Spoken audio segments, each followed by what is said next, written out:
مهرجانات الخيل الفروسية الشعبية والخيل العربي.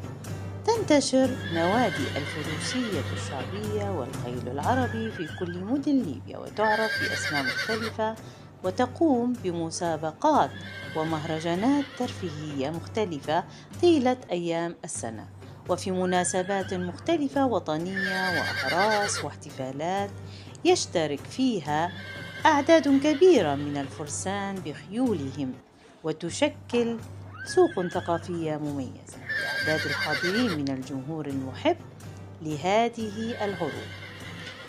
منها البطولة الوطنية لجمال الخيول العربية الأصيلة، بطولة الخيل 2024، وهناك مهرجان قارة عافية للفروس الشعبية بهون، كان بهون وكان بمشاركة 83 عقد.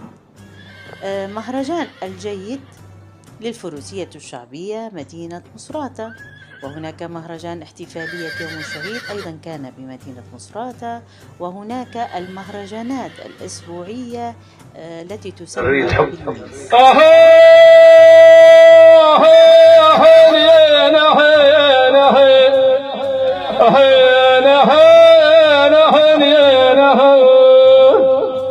لا نريد حب ولا نريد محنة، ولا نريد محنة ولا نريد محنة، نريد يا صاحبي ليبيا تهنى.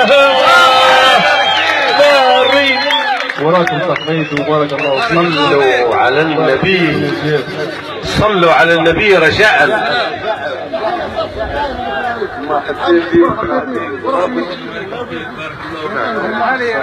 محمد الشباهي فارس الكلمة والجواد. اللهم صل على النبي.